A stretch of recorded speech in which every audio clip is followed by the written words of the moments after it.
on to the main event. People always say that about someone like Winona LaDuke that they need no introduction. And you're all here tonight because you know something of the work that she's done. But people like her need an introduction more than anyone else so you can understand the enormity of her work, of her vision and her commitment, and to be inspired and maybe a little bit awed by how much a person can do. You can see a list of her accomplishments just by Googling her. She's been named Ms. Magazine Woman of the Year, won a Reebok Human Rights Award, has degrees from Harvard and Antioch in economic development. She's been a vice presidential candidate twice on the Green Party ticket. She's written 6 nonfiction books, mostly on indigenous environmental issues, in addition to a novel, and her essays appear all over the place. I'm really jealous of her productivity. She founded, or had a hand in founding, the White Earth Land Recovery Project, the Honor the Earth Project, the Indigenous Women's Network, the list goes on. She just keeps pushing and getting us to work harder and pulling people together. So I first met Winona LaDuke in 1992 or so, and she won't even remember this part, but she was working to stop hydroelectric development on Cree lands at that time in northern Canada, and she made a stop at my college. And so I was inspired in that moment just by how down to earth and how bright she is. Like, she just is inspiring. And then I saw her speak on the campaign trail in Minneapolis in 1996, and then I had the good fortune to be her teaching assistant at University of Minnesota for a couple of quarters. I know you're jealous. So now I teach a class modeled after hers here at the University of Oregon on Native Americans and environmental issues, and I teach her books in that class. So, bringing that knowledge to more generations of people. So in this long acquaintance, I've had some time to contemplate her role and to compare it with the work of others and to think about what she's meant to us. And Winona LaDuke has been committed to understanding the ways toxic values destroy the environment, assault indigenous communities, undermine the well-being of women, and promote an unhealthy and even deadly future for all of us. She's understood and, more importantly, been able to explain the amplification of those toxic values at the intersection of indigenous women's bodies and lives. And she's been able to explain how those toxic values affect each and every one of our futures as well. Beyond that, she's taken action. She doesn't sit idly by and complain about the state of the world, does she? No. She makes things happen. And in that, she inspires us all to take action ourselves, knowing what we can do, not by ourselves, but when we bring people together.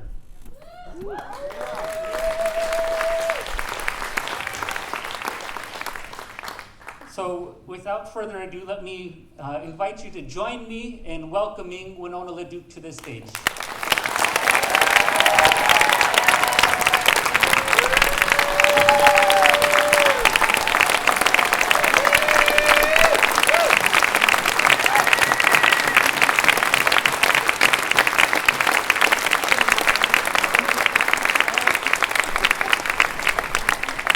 Hi everybody, can you hear me okay? Thank you for that very gracious introduction. Ani nindoe maganaduk, migagwe gitamagas, bine seque to go makwa ndodeum, gababani kagish, kaniganing, and dunjaba miigwich. Thank you all for the honor of being here with you tonight. I have a lot of friends out here, a lot of people I know for many years, really honored. People came out, all you Wintus that came from way down there. Right? So my girls, I have so much fun every time I see them, I just can't quit laughing. So really honored to be here. I feel like, first, this is an epic moment. This is our moment. Look up there, we're the people that got a shot at stopping them from genetically engineering the world's food supply. We could do this, stop them from combusting the planet through oblivion, making a lot of other things toxic. We have the chance to do something that is great spiritually. And we're going to do that because of our relationship to our Mother Earth and the reaffirmation of our relationship to Mother Earth. And so that is what I was asked to talk to you about tonight, kind of this epic moment we're in. Sometimes I feel like Frodo and Sam, you know what I mean? It's like, wow, let's go. Because it's ours. You know, there's no one else who's going to do this right now. So it is our moment to do these things, to make Minoya Oma Aking, this good life here on this earth that the Creator gave us. And to make one that is here not only for us, but for our generations that have not yet arrived. So as I thought about what to talk about tonight, I was asked to speak about the rights of nature, thought about traditional cultural properties and cultural landscapes. Have you guys heard those terms? Those are kind of more academic terms, but it means how you live there. And I want to talk a little bit about that because if you live in the same place for a super long time, you understand all about the ecology of that region and the spirit of that place. And so it is not just that about the rights of nature, but it is also about our reaffirming our relationship to those places. And that is really a lot of what we must do and we must remember to do because we are in ourselves spiritual beings as well. And there is something that over the process of colonization and separation, we often let that power be taken from us. And there is no time like now to recover that power. This is the time to recover that power. You know, as I look out there in forces that gather to the east, is that what we shall call them? The ascendancy of the Trump presidency, which to many of us is rather unbelievable. I feel it is really important for us to also talk about what making America great looks like. And I think we have a different idea, and that must be our process too. Because one thing that I refuse to do is to let them take from us our power. Whether it is, you know, when they talk about that they have faith, I too have faith. I have great faith, but I'm not a Christian. When they talk about, you know, what they want to see, we have vision too, and we must actualize that vision. So this is the place that I live. This is my lake. For those of you who know a little about me, I spent 10 years of my life in Ashland. My mother, Betty LaDuke, still lives there. I just came from there now and cruised up. And but this is where I live. This is my territory. I live on the White Earth Reservation in northern Minnesota, a place of 47 lakes and 500 bodies of water. A place that is beautiful that the Creator gave to the Anishinaabe people. A place where you can still drink the water from a lake. That's a pretty good gig, huh? So I'm gonna work on keeping that. That's my plan. Work on keeping that.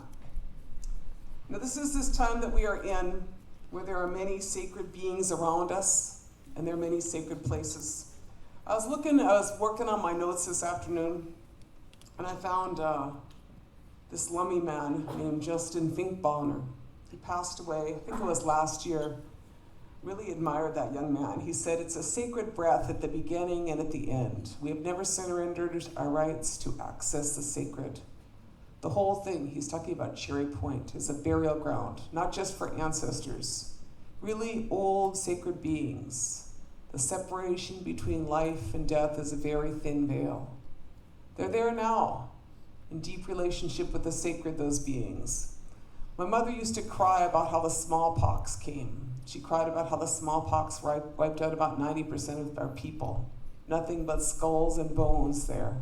That was our village. But that is our sacred place. Justin Finkbonner from Lummi, he told me that. I was looking through my notes, and I know this happens to you. You look through your notes, you find one old notebook, like I found this old notebook, and there's people in there that are no longer in this world, that they told me their story. And so I was thinking about tonight because the Lummi people successfully fought off a really big coal terminal. Do y'all remember this? And it was Justin and them other people that said, that's not going to happen here on our sacred place. That's not ever going to happen here. And so part of why we are, here is because we are people that believe and will defend our Mother Earth. This place here, Round Lake, if you look at history in Minnesota, in 1902, they call it the last Indian uprising in Minnesota occurred on Round Lake. That's what they say, the last Indian uprising occurred. Our people stopped them from stealing logs right there on that lake. We had a standoff that lasted a number of days, and all the non-Indian people came to support us. because they knew what was going on was wrong, so they came to support the Indians. I suppose they brought like sandwiches or something. They said they brought food and provisions, and actually they brought bullets too. It was like one of the great first solidarity movements, I really liked it. But I always say, they say it was the last Indian uprising in Minnesota, and I say, we ain't done yet. So I want to talk about what it is to be in sacred places. As I look over this continent, I think of places in my own territory. I think of places known as the place where the thunder beings rest in their migration from west to east.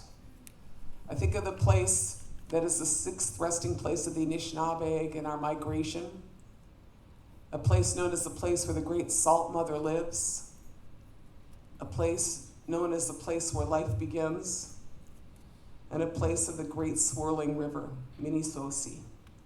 So let me tell you a little bit about those places. The place of the Thunder Beings is a mountain. There's Thunder Bay in Ontario, on the north shore of Lake Superior, and there are ancestors, and today we observe that the Thunder Beings move from the west to the east and they rest at this place. But the mountain that is there is no longer called the Mountain of the Thunder Beings. It is called Mount McKay, which illustrates one of my problems with America, which is the naming of large mountains after small men. And it is all over this country. I love everybody and I love men. But it is the idea of naming something as immortal as a mountain after something as mortal as a human, right? And the arrogance and anthropocentric nature of that. It's like it's all about us, right? Which I think is foundationally part of the problem, is the worldview that has come to be this American worldview, which is you put your flag on it, you stamp it, you name it, you claim it as yours. It's all good then. It's not. The place of the sixth resting place in the Anishinaabe is a place known as Spirit Mountain near the city of Duluth. And I told this story many times, but about 1996, I think, when I first ran for vice president, they told me they want to put a golf course on this sacred place, And so many people came, gave me some tobacco, and said, "Would you go talk at this hearing?" I says, "Okay," So I show up, and I'm all like, kind of rough from the road. We'll go with that. And I go in, and they had this argument at the Duluth City Council, because the Duluth City Council was going to give the lease. And the Duluth City Council had this argument about if they would let me talk. It was so funny. It was like being asked, as some of you recall, in 96 and in 2000, Ralph and I were not allowed in the debates, right? So then there was all these signs that were like, "Let Winona talk," all over the city of Duluth, which I thought was so funny. But then finally they let me in. They had this long battle about if I could talk. And I was like, come on, guys. And I go in there and they said, 3 minutes, ma'am. I says, okay, I got this, 3 minutes. So I get up there. I'm super nervous. I get up there and I stand in front of them. And the room is packed, just like this, just packed with people. And it is every religious denomination, and all the Native people have come out for this, and we stand in there and I say, in our migration story, it says we come here to this place, we migrate 5 other places first. We follow a shell which appears in the sky. It comes here. And then when it comes here, then we are told to go to Madeline Island. That's where we went. And so this is a part of our migration story. And I was super nervous, but in succession, everybody came up and said the same thing. But I had asked our Medewan people if I could tell that story, and they said, yeah, you tell that story. So I did that, and then, all these people said the same thing in succession. Every church group came to support us in our right to be at our sacred site, and our sacred place. And then at the end, this guy from the city council, of course, one white guy for the city council, comes up with this piece of paper like this, and he opens it up, and he says, "I'm reading here this anthropological report of an explorer's journal." I was like, wow, that's great. He said, it says that you're wrong. That in fact that your people were brought here by the explorers. I listened to him, but I just want to say that this is what it is like being a Native person in this country. I just want to say that's what it's like. If some guy, will correct you. He will correct your oral history with his Xerox. So I don't want you to, that's what's going on. That's going on out in North Dakota. That's going on everywhere. We're getting ourselves corrected with some Xerox, right?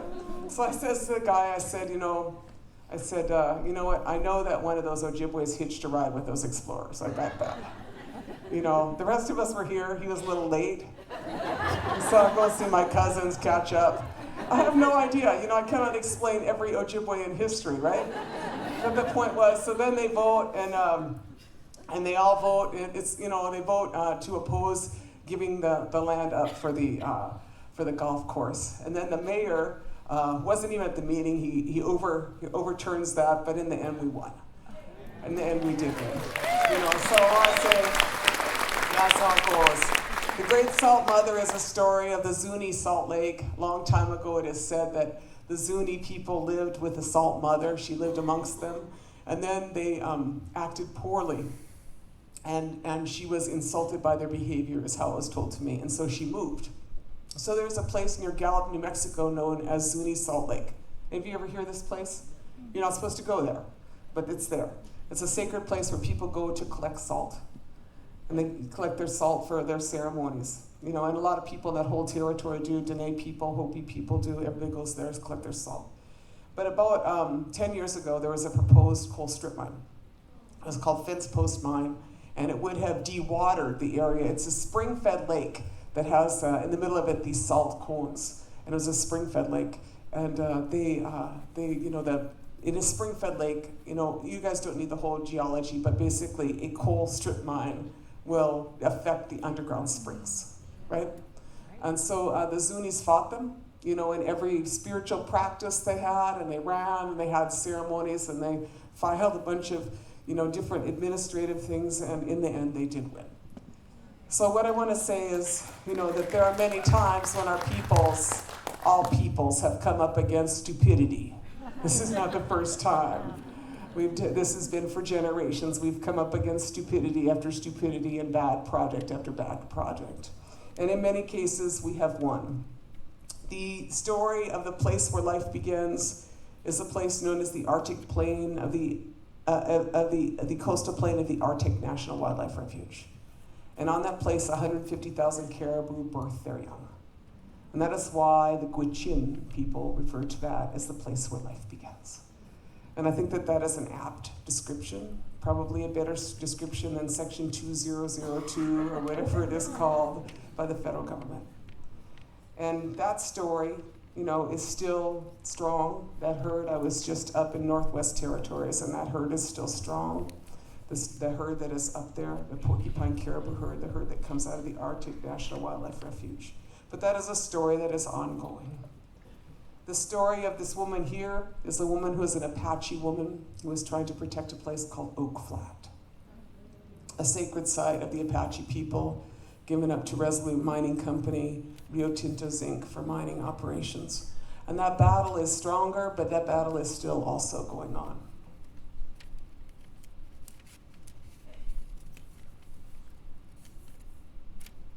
And this is the place.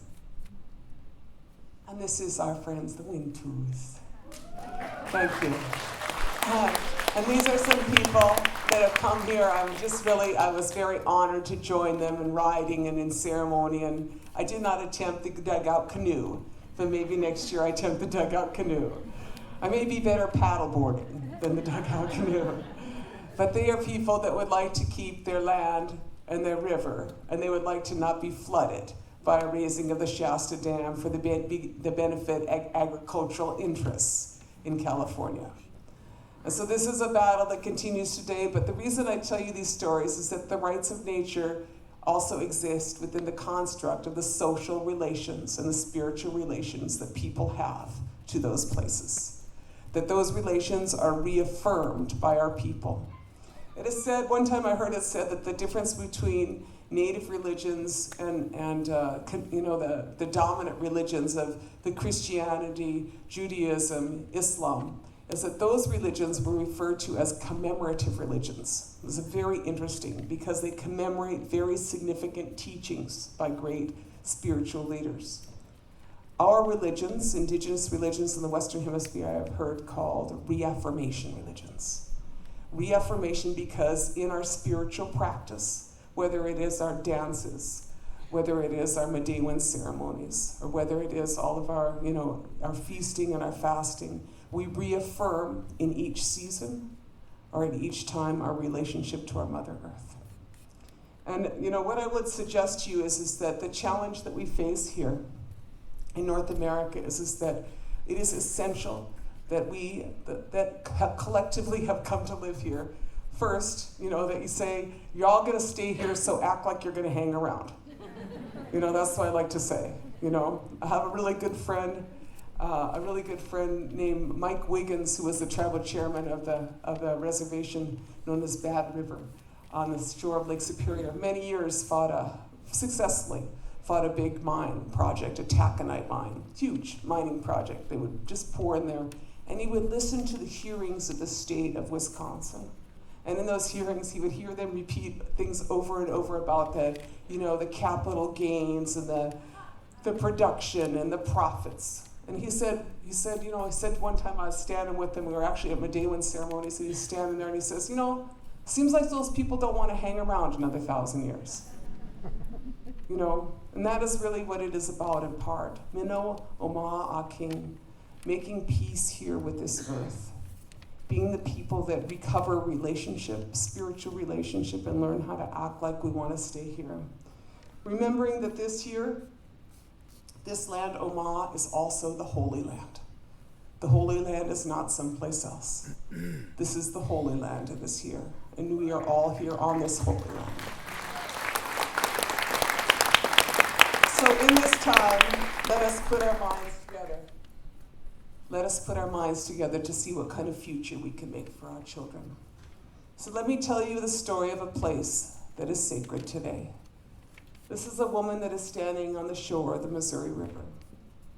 The Missouri River is known also as one of the more sacred rivers in the territory, a river which swirls at a place where there's a confluence of the Cannonball, known as the Cannonball, and the Missouri River. The Cannonball River is really a place where the sacred stones were made. And that is to say that in the current of the river, the sandstone in the confluence of the two rivers would swirl. The current would swirl around the sandstone and made these giant round rocks that, of course, the settlers referred to as cannonballs. That is why they called it the Cannonball River. But it's really the sacred stones of the river themselves. And so one begins to discuss what is sacred about a place. One has to begin with the intersection of all that is beautiful in that territory. And when you have the power of two rivers coming together, there is something that is much greater, much more beautiful than any of us would know. And that is the sacred stones that are created in this confluence. In this same place is the place where at one time, when I think about making America great, I think about 50 million buffalo. That's when America was great. You know what I'm saying? 50 million buffalo. Single largest migratory herd in the world. The pounding of their hooves would change an entire ecosystem. The resonance of the hooves and the pounding of the herds would change how the water related to the soil and related to the plants. Just imagine 50 million buffalo. That's when America was great. America was great when there was 250 species of grass on the northern plains. Biodiversity, tremendous biodiversity. America was great when there was billions of passenger pigeons. That is when America was great. Now we are people who have not seen all of that, but we need to be people who do not have ecological amnesia. That is to say, we cannot be people that forget that beauty and that greatness. Because someplace the spirits of those beings exist. And they count on us not only to remember them, but to whatever ability we have to bring them home. I'll tell you some stories about that in a little bit, but let me tell you a little bit of the story that we are now all watching unfold in North Dakota in Standing Rock territory. So it is a long story, but what I will tell you is that the Missouri River is the epicenter of northern agriculture in this continent. That is to say, very much like the Nile River Valley. Now I know in the mythology that created America, there's some kind of idea that we were just like hanging around and I don't know what we was all eating. But someone had to come up with 8,000 varieties of corn before Monsanto, right? You understand what I'm saying? It's like we had this pretty good. We had 8,000 varieties of corn. That's a lot. We wasn't just chilling. We was working, and a lot of that was the work of women. Actually collecting, if you think about actually a good portion of the world's food, as you know, is grown by women, because not only do we want to know how it grows and how it, when it arrives, but also we want to know how it cooks, if it tastes good, right? So seed selection, why would you want to grow something if it doesn't taste good, right? Seed selection is often the work of great women. So all of these varieties exist in this territory. In this territory, many different people live there. Mandan, Hidatsa, Arikara people. Smallpox epidemics devastated those communities. Early 1800s, many of those communities almost disappeared. That is something that is very little recorded in history, very little recorded in the memory. And the dams in the 1960s, called the Pick-Sloan Project, a set of dams assaulted the Missouri River. And in that assault on the Missouri River, they not only changed the ecology of the river for the benefit, it is said, of agriculture in that region, but the 200,000 acres that itself was taken from the Standing Rock Nation, the Hunkpapa people, the 200,000 acres contained 95% of their timber and 75% of their wildlife. They drowned a lot of the people's culture, which is what our people understand happens to us when you have big dam projects. And almost every big dam project in North America has flooded our people, That is what happened there, and that is how a people go from being wealthy to being poor.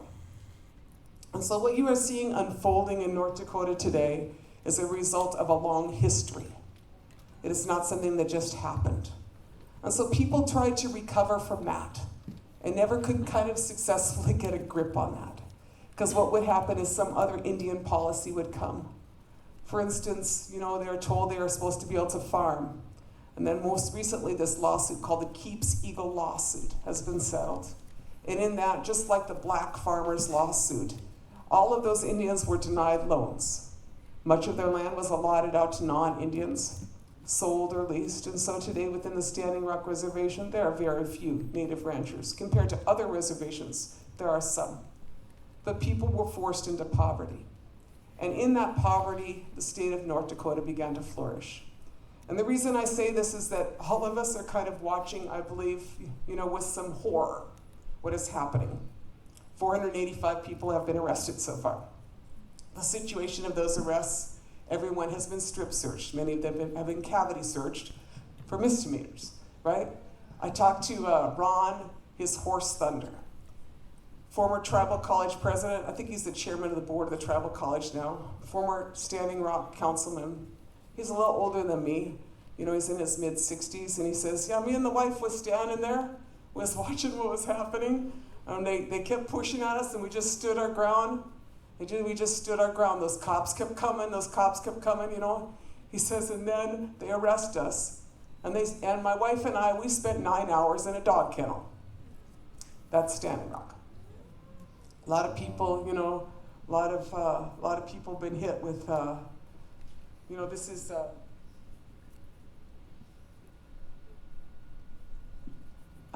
this is tear gassing. People in the river. That was about 3 weeks ago. And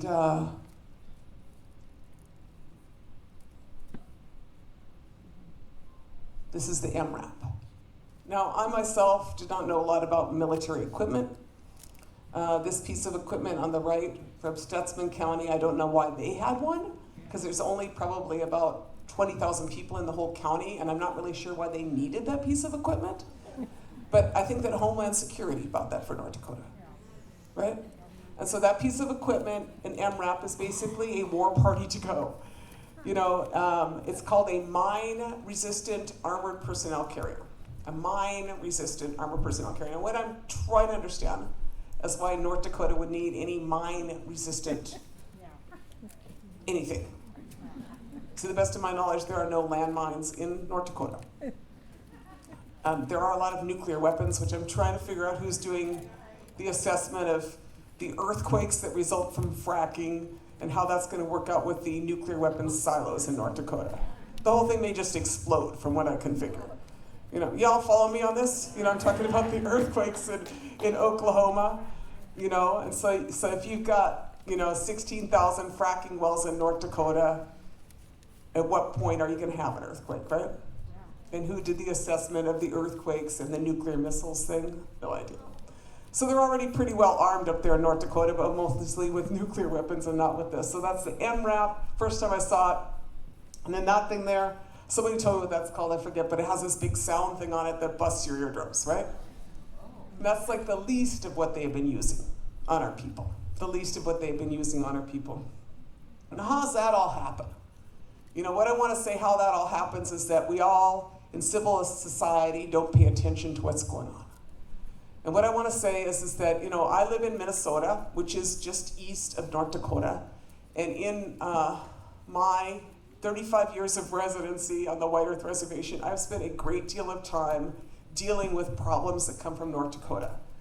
Largely it is coal generators and the mercury that ends up in my lakes from North Dakota. After that it is like agricultural runoff and the North Dakota blows over my reservation, right? Then we start on this battle with the oil. And, I'm going to talk about that a little bit more, but, so we battled off successfully one oil company coming from North Dakota. And then I come out here and I see this. But what I noticed is that from North Dakota, the first time I actually went there was for a Leonard Peltier evidentiary hearing. And I've seen a lot of crazy things there, but what I want to say is that for the past 50 years, the population has been declining steadily in North Dakota. A lot of people moved over here, moved to greener pastures as Americans do, moved to California, moved everywhere. And so at least for the past 30 years, people have been kind of flying over North Dakota and saying, hey, there's North Dakota. Look at that. Hey, that's where that movie Fargo was, right? Y'all know because y'all did it, right? People never went to North Dakota. And so they just flew over it. And in the meantime, what developed was basically we call it the deep north. That's what happened. As they became the deep north, the statistics on Native people are like the worst in the country. Two of the poorest counties are on the Standing Rock Reservation. Every statistic you do not want to have between arrest rates about 11 times that, higher for non-Indians over non-Indians, incarceration rates much higher, every poverty statistic, every health statistic, lack of infrastructure. 3 years ago, Debbie Dogskin, a woman on the Standing Rock Reservation, froze to death in her house, although she lived 100 miles from the Bakken oil fields. That's what I'm saying. It's like nobody paid attention in North Dakota. And nobody paid attention in civil society. And I know that this is Eugene is the place where people think good things and do good things. But it'd be really great if some of you would go to North Dakota. I'm just saying that. Because, what I mean is that the American Civil Liberties Union had one person for 2 states, North and South Dakota. The Sierra Club had one person for North Dakota. Because nobody wanted to work in North Dakota because it was cold. Nobody wanted to work in North Dakota because it wasn't cool and you couldn't hang out with all your cool friends and drink espresso. Right? You understand what I'm saying? And so as people, we have collectively kind of failed in this. Because absent any check on government repression, you develop into an oil oligarchy. You develop into pretty much the Nigeria of the North, where your entire regulatory system is controlled by oil companies. There are 55 separate pipeline proposals underway in North Dakota right now. That's what goes on. You do weird things like, I walked into this hearing by accident last January. I was up working on trying to oppose fracking. I hear about this hearing on this thing called technically enhanced, naturally occurring radioactive materials. Did y'all hear that? Technically enhanced, naturally occurring radioactive materials. What's that? That's like fracking socks and fracking wastewater. Y'all follow me? So there's like 16,000 oil wells, and what they're trying to do in North Dakota, which they did successfully pass, is increase the recommended daily allowance of radiation so they could put low-level radioactive waste in municipal landfills. Brilliant, right? Now, at no time in my life have I noticed that the recommended daily allowance for radiation has been increased, right? But in North Dakota, because it's called regulatory capture, the entire state is run by oil companies, that's okay. And so I'm telling you this because that's how this all happened. It didn't just happen. It happened because when the proposal came in, for the Dakota Access Pipeline, it came in and North Dakota was like, yeah, we'll do that. But some of the backdrop of that you should know is that for 4 years, a company called Enbridge came into northern Minnesota and proposed to put a pipeline through my reservation. That pipeline was a 640,000 barrel per day fracked oil pipeline coming from North Dakota. They proposed it 4 years ago, and for 4 years, I attended almost every regulatory hearing in Minnesota. My tribes said, we oppose this, and you're going to need to talk to us. And the state of Minnesota did not want to talk to us, did not want to talk to our tribal governments, so my tribes held their own regulatory hearings. And they said, we have jurisdiction over this. You are not acting as if we even exist, but we have jurisdiction. Non-Indian groups came out, everybody came out, and for 4 years we battled Enbridge in every regulatory process, as well as working spiritually, having all our ceremonies, and for 4 years we rode our horses against the current of the oil. After 4 years of battling Enbridge, in August of this year, one day after our 4th spiritual ride against the current of the oil, one day after that, Enbridge announced the cancellation of that pipeline. That pipeline was called the Sand Pipeline. And so we beat them on this round, by working really, really hard. But what that company did is that company went and bought 1/3 of this company, Dakota Access. And they emboldened them to be even more aggressive. And so what I'm saying is that what is going on out in North Dakota needs all of our attention. If you have not put your bodies on the line at some point, please continue to support us. I was talking last night and people said, what can we do? I said, send meat. I just want to say, please, don't just send us like sleeping bags. We like to eat meat. And, continue your support. But I'm saying it did not happen just out of nowhere. So now the question that we are faced with is that this proposal is only one of a number of challenges to that river. There are already dams on that river which have impacted the quality of water. It is now the 7th most polluted river in the country. And the state of North Dakota, because of its lack of regulation and inability to manage fracking, which I'm pretty much sure you can't manage in any case, has caused itself to have widespread groundwater contamination according to the National Academy of Sciences. So at some point, all of that comes towards a sacred river. And so from my perspective, and I think the perspective of many, we would like to see that the rights of that river are respected. The rights of nature are respected. In the case of this river, our sacred river. So I'm going to talk a little bit about rethinking where we are and where we go from here. This is art from my territory. This is known as Anishinaabe art, and it contains within it a set of teachings of Anishinaabe people. If you look closely, you see inside the beings themselves, we have a teaching that most of that which is around us is animate, has standing, has spirit unto itself. The other thing you see in this is you see these spirit lines that connect these beings. Can y'all see this, what I'm talking about, kind of? The spirit lines which connect these beings. And those spirit lines talk about the teaching that I'm going to talk a little bit about later, which is in Dinaway Muganaduk, that we are all related. In Dinaway Muganaduk, that we are all related. And one of the things I think is really important, you're a very enlightened bunch here. And in that, though, as an undergraduate at Harvard University, and I no longer know what they do here at the university. As an undergraduate at Harvard University, if I wanted to study the art from Europe, I went to the Fine Arts Department. If I wanted to study the art from Native America, I went to anthropology. And so what I'm saying is that in most the paradigm that is replicated in this country, the Eurocentric bias remains. And there is some perception that some people's knowledge is not as valid as others. And then in the times that we face and the opportunities that we have, it will be incumbent upon us to not only recognize that the answer to the problems is not likely in the paradigm which created them, right?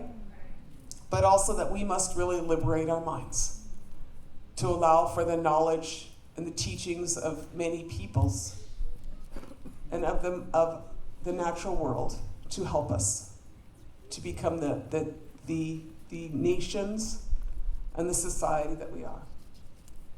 You know, I with the ascendancy of Donald Trump, I had to play, do y'all know this Jackson Browne song? It's really a Stephen Van Zandt song, which is, I am a patriot. Don't make me sing this all to you, but it's like, it basically is, you know, I'm a patriot. And what I want to say is that I am very patriotic. But I am a patriot to this land. I'm not a patriot to this flag.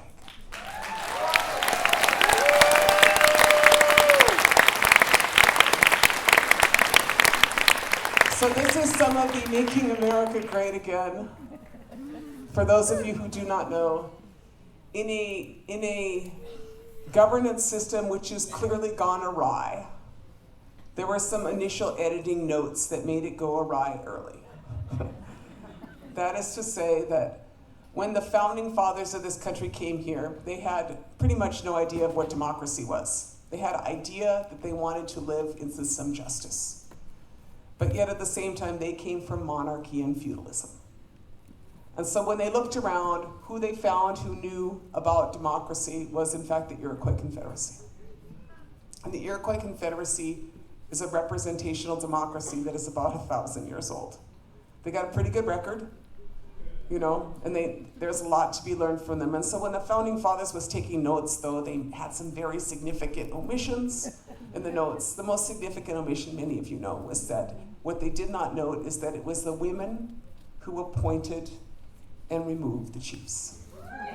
Significant omission. Now, I think, as many of you do, that if they had taken better notes, things would have been a lot better all along, right? And basically, part of this lecture is that if y'all had been taking better notes all along, things would not be in the mess they're in. That's a lot of what this lecture is about, so I just want you to get that, right? Because we said that a long time ago. We said, that's how you're going to do it.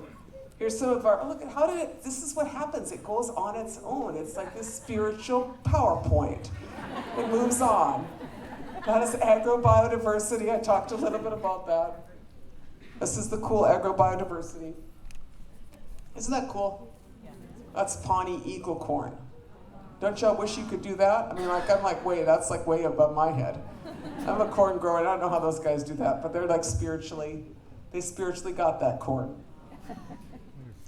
In their story, just to say about the rights of nature, there's this term I heard used by the Hawaiians, which was, how do they call it? They call it, I forgot their genealogy, cosmogenealogy. Does that sound cool? Which means, you know, it's your relationship to the world. And in their creation story, from what I understand, the older brother that was born first was Kalo, or taro. Taro? You know what I'm talking about? Taro that you make poi out of? Right? That was their older brother. And the younger brother was Kane, or the Hawaiian. And so when the proposal to genetically engineer the Kalo came up, they said no, because they could be genetically engineering our genealogy. I thought that was cool, huh?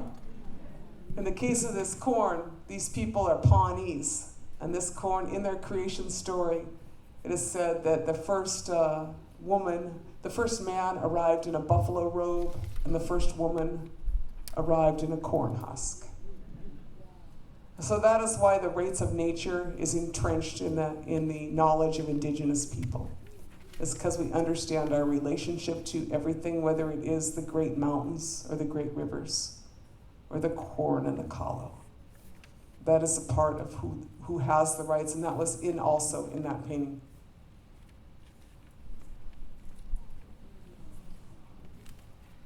This is what we continue to fight for today, and this is a little bit about what we call a traditional cultural landscape. That is to say that this is our wild rice harvest, and it is a part of our our migration story as Anishinaabe people, and it is also a part of the land upon which we live. And in the legal battles that we have ahead of us over pipelines and mining projects, one of the things that we are interested in, and we have spoken to the Community Environmental Legal Defense Fund, very highly regarded in their work, is about the rights of wild rice and who will be the guardian of the rice. You know, in this landscape, it is the being in itself, our rice, but in addition to being a being in this territory, it is a landscape within which we live. And this is how we live there. This is my reservation a couple years ago. It is most significant food for our territory, very much like the salmon for the people of the Northwest.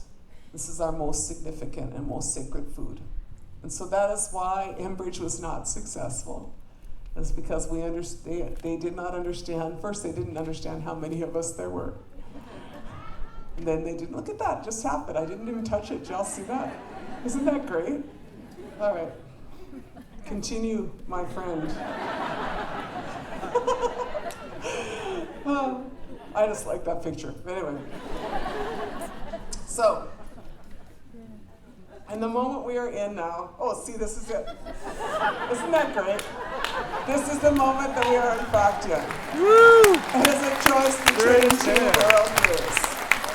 It is a choice between two worldviews. And the implications of those for the legal institutions that we have today. So indeed, don't move. We live in a society where the rights of corporations have eclipsed the rights of all of us. That is what you are seeing in North Dakota, because in no way is the behavior of those corporations, is that like normal, right? And part of the insanity is that we live in a society which is entirely addicted to fossil fuels. It would not really be our choice, but that's how we set it up. So if you think of this, in the past 50 years, the human population has doubled. The consumption of water has tripled, and the consumption of energy has quadrupled. Now, how's that gonna work out? Not gonna work out, right? And in that last one, we find the quandary that we are in. We refer to it as an era of extreme energy. And that's to say that whether it is the pipelines facing here in Oregon, or the tar sands pipelines or the coal terminals, we are these people that in the past 50 years, I've been doing it, y'all were partying with me, we've consumed half the world's known oil resources, right? And in that level of consumption, I didn't mean to do all that on my own, but I've had a pretty good time. Did y'all have a pretty good time? It's okay, we can admit it. We had a pretty good time, right? I actually saw on my mother's table a couple days ago some flowers that had come directly from Colombia the day before, I'm sure. It's like that's what's happened to us, right? And we've become a little entitled, more than a little entitled. And we consume a third of the world's resources, something like that, right? So in that, we can talk about these ideas of the rights of nature versus the rights of corporations, but I'm an economist by training. We must fundamentally change how we live.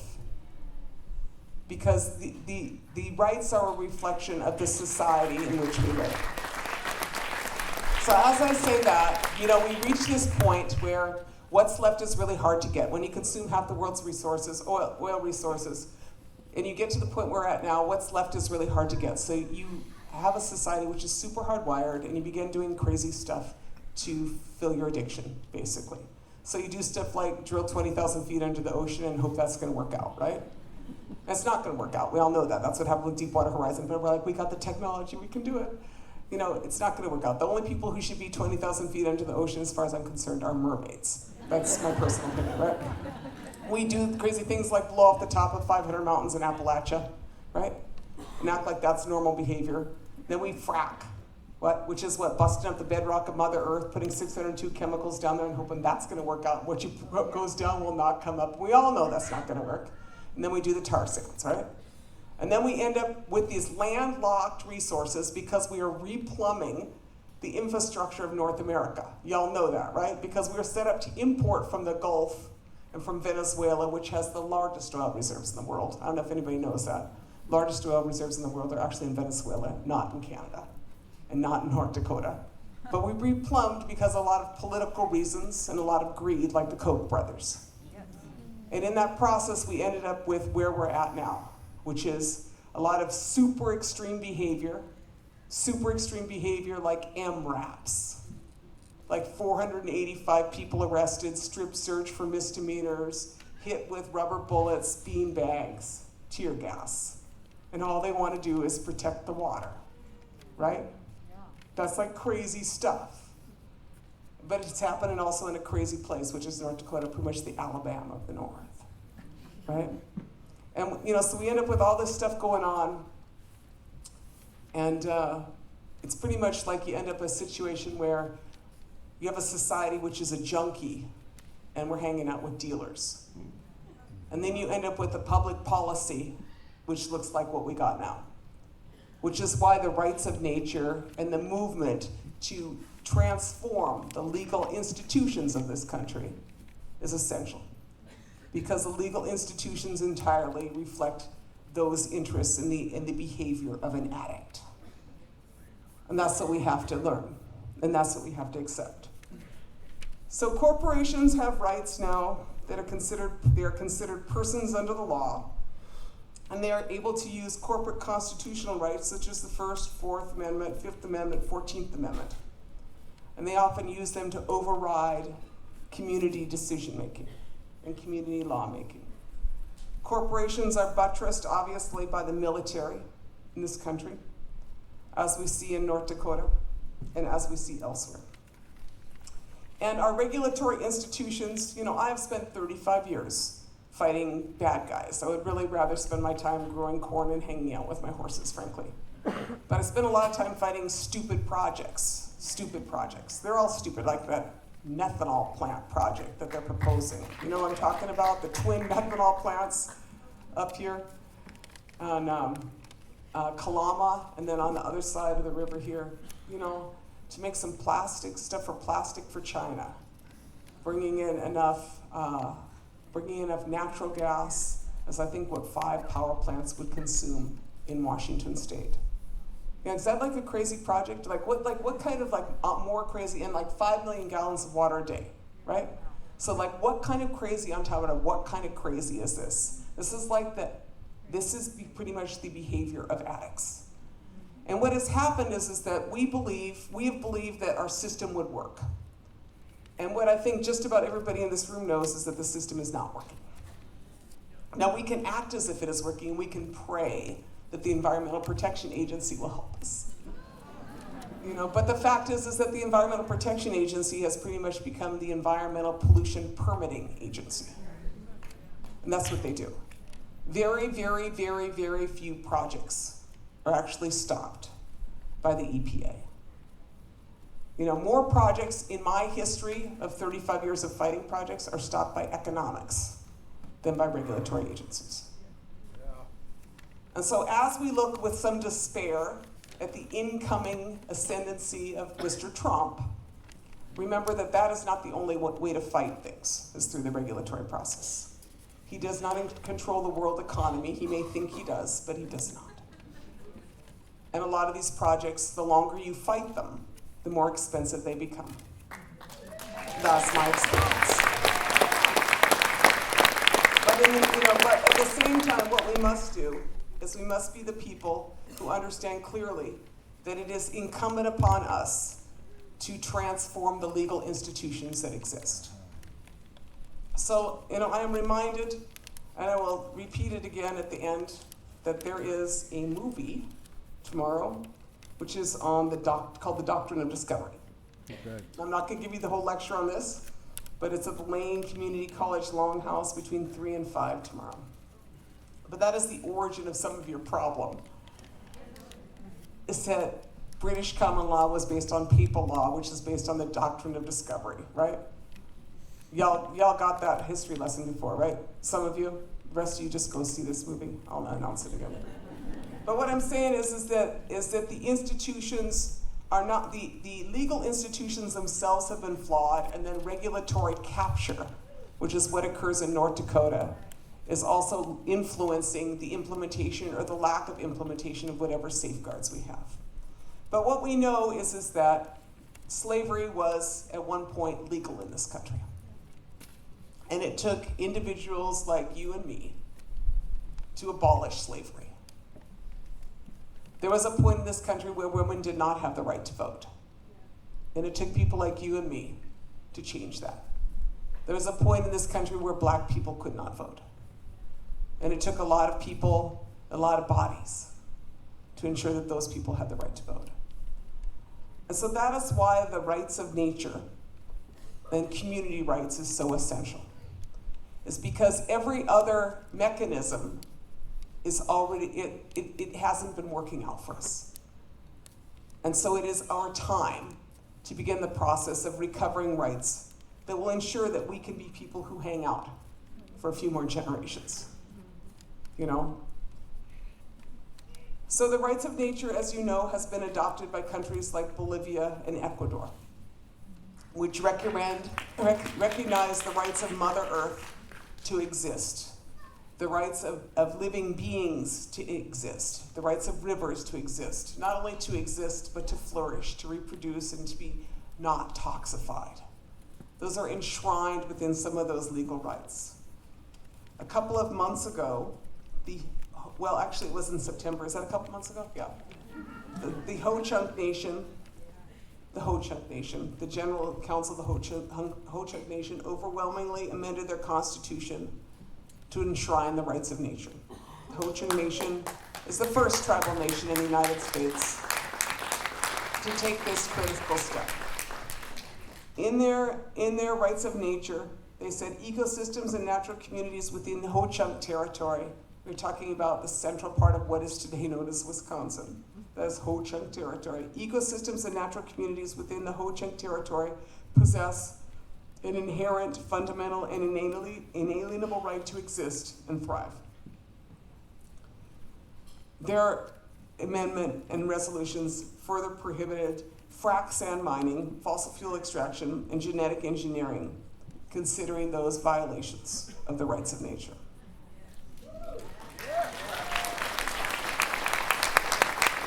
So I work most of my time with tribal communities, First Nations, and I am encouraging all of our First Nations and our tribal communities to undertake these regulatory changes. Because what I know is that if we are expecting leadership from Washington, it will not be coming anytime soon. So it is best that we undertake these within the arenas that are available to us. And our tribal nations, our First Nations, need to provide that leadership and that courage in our territories. So what are some elements from our perspective that this will look like?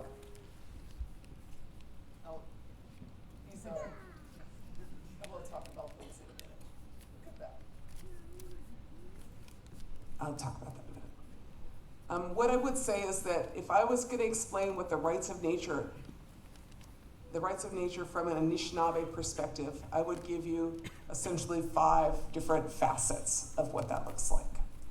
The first would be the understanding that the Creator's law is the highest law, higher than the laws made by nations, states, or municipalities, and one would do well to live in accordance with the Creator's law. In that, I would recognize, and we would recognize, the animate nature of the world.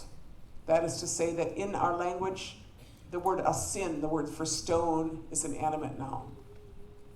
That much of that which is around us has standing and spirit, and needs to be recognized as having such and regarded as such.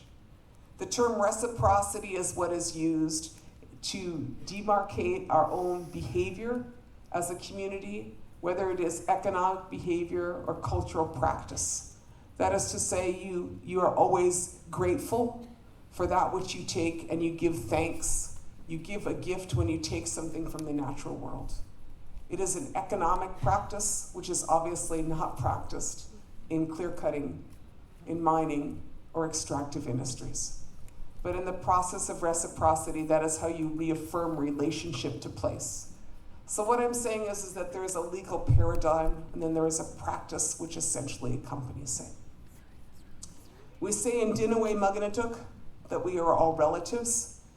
In that, what we understand is that there needs to be interspecies equity in all of our practices as a society. That we are all related, whether we have wings or fins or roots or paws. And each of those beings has a right to exist and have equity and access to their ecosystem. In other words, the rights of a salmon to not bash themselves to death up against a dam. The rights of a salmon to live or to return to their river is a right that is inherent in those beings and must be recognized in our practice and in our legal systems.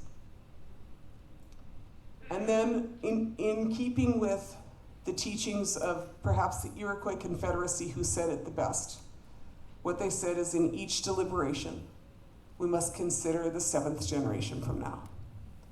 That would be known as intergenerational equity.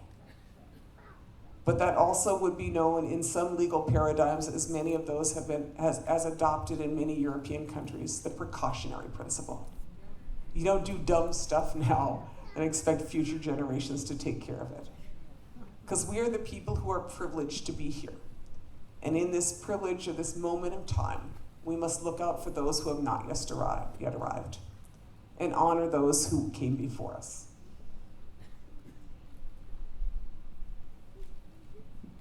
So this is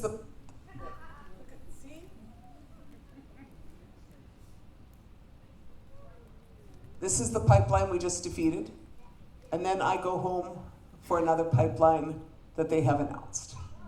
760,000 barrel a day tar sand pipeline. So as you look, understand that they are replumbing North America's infrastructure. And it is not just one pipeline. You all know the Kinder Morgan pipelines. There's pipeline after pipeline. And what I want to say to you is that in this moment we are in, it's really important to remember that we live in a country that is a first world country with a D in infrastructure. You have bridges which collapse. You have water mains, gas mains which explode. You have 50-year-old pipelines that go through pristine areas of northern Minnesota that they now propose to abandon and make new lines. What we live in is a country with this D in infrastructure. And what I feel like saying is that I am actually not opposed to pipelines. I'm really a big fan of water and sewer lines. And as I look at the 300 miles of pipeline that is sitting in piles in northern Minnesota from a line that Enbridge, the largest pipeline company in the world, has abandoned. Every time I look at those lines, those pipes, I say, why don't they just ship those pipes to Flint? We are a country that can use infrastructure. Do not always be against infrastructure. But what we want is infrastructure for people, not for oil companies. We want jobs that make sense like that. And this is what I think, we refer to it as the Dakota Access Pipeline. And we refer to it as the Dakota Access Pipeline for a couple of reasons. One is this is the actual life of a fracking well in North Dakota. It is 5 years. They have to keep putting in new wells because they're at the bottom of the barrel. So you put all those explosives down there, all those chemicals down there, and your whole line only lasts 5 years. So you have to keep producing. Right now in North Dakota, they are producing 900,000 barrels a day of oil. They are at the bottom of their boom. I think a lot of you know this, right? It has bottomed out in North Dakota. There are very few trains going my way of bombs, And all of the oil that is going up out of North Dakota is already leaving North Dakota at present. It is already going out there, either on train or on pipeline. And what I want to say is that the North Dakota Department of Mines and Energy has announced that in 2019, 2 years from now, or 3 years from now, there will be 900,000 barrels of oil a day going out of North Dakota. So what I want to say is that there's 900,000 barrels a day going out now. And in 2 years, there'll be 900,000 barrels a day. So what I'm trying to understand, which we should all be wondering about, is where 560,000 barrels a day of oil is going to come from. And that is why we call it the Dakota Access Pipeline. It's the Dakota Access Pipeline. There is no need for that pipeline. The only thing that is clear is that the hatred of the state of North Dakota for the Lakota people is blatantly clear. The greed of Energy Transfer Partners and Enbridge is blatantly clear. And the civil crisis that exists in our society as we watch the aggression and abuse of human rights for the benefit of a private corporation is egregious to this country. Now we did a little figuring. We figured that the $3.9 billion that they want to spend on the Dakota Access Pipeline could do some better things. You could, for $3.9 billion, put 64,629 5-kilowatt solar panels on the houses of North Dakota. You could put 300, as well as 323 2-megawatt wind turbines. And then I think another 61,000 houses could be retrofitted. So what I'm saying is that the crime is ecological, the crime is political, and the crime is also a crime of wasting so much resources on nothing that we need. When in fact what this country needs is to move from fossil fuels.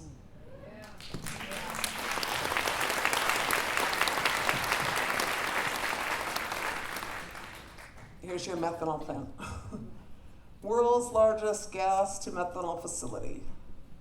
That's what you guys are looking at. So fight your own battles over here too while you're at it, okay? There's plenty of you. This is what the future looks like. You know, this is the foundation for an Earth Lodge out there in Mandan territory. This is what the future looks like. This is a project I worked on at Navajo, 25 kilowatts of solar on Navajo Travel College, using pollution credit money from the now defunct Mojave generating station. Don't just say no, articulate what you want, and make America great in our own way.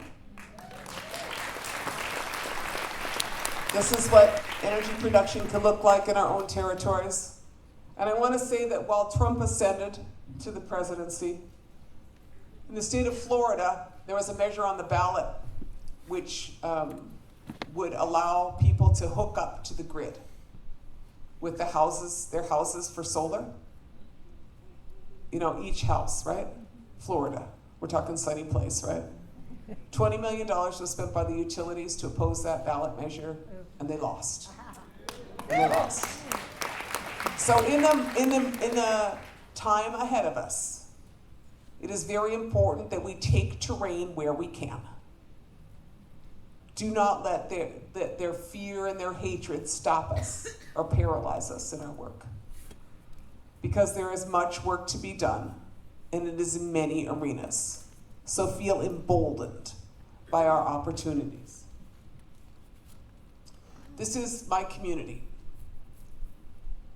As I look at where we are and where we are going, you know, this is a film that was done on the village of Pine Point, the community that I live closest to. And the film is called The Seventh Fire. I don't actually recommend you see it, but it's pretty widely shown. And it's, you know, a snapshot of some drug dealers in our village. We have a lot of meth and heroin. We have a lot of bad things in my village. And our village didn't like this movie much. You know, because it felt like, I guess it's called poverty porn. Do you know what I'm talking about? You know, it's true what happened there, but that is not all us. So in my community, you know, as my tribe, looks at the rights of nature, looks at following the state of Minnesota and passing a hemp ordinance, looks at our next round of battle against the largest oil pipeline company in North America and prepares for that battle with full artillery and full weaponry. We look to our village and say, we will make the life that we intend to have. And so in our prophecies, they say that this is the time of the seventh fire. And in that time, it is said that we have a choice between two paths. One path, they say, is well-worn, but it is scorched. The other path, they say, is not well-worn, and it is green. And it is our choice upon which path to embark. And in that, this is the choice that we make in our village. I was inspired by, I keep forgetting what it's called. It's in the Mission in San Francisco. There's an alley. Balmy? Yeah. B-A? Like balmy, like a balmy day? Balmy Alley. There we go. Take a look at it. Every garage on the backside of that alley is painted with a different mural. So I decided that the village that people, said was like where you could go get meth should be the village of art. And so we have 6 murals so far. We're doing some solar. That's my solar panel, 2.4. That's just solar thermal. And we'll probably be fighting the utility pretty soon, but I figure that we're going to set up our own microgrid. And our own public utilities commission because we're a tribe. So I might as well just do it, right?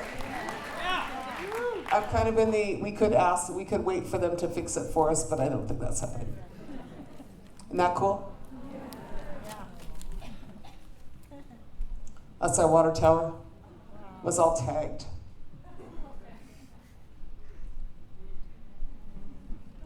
This is a cool dude. From my community, his name is Nagani Benes. I have this painting in my living room that it's like, it looks out there and that's what the future looks like. That's really up to us. The regulatory systems and the laws that we will create that support the rights of nature, the rights of beings to exist, will be complemented by our work in our communities, because laws are a reflection of the beauty of your society. So, as I thought about what I was going to tell y'all, I have some good friends here that joined me. I got my friend Riverstone, he was with me.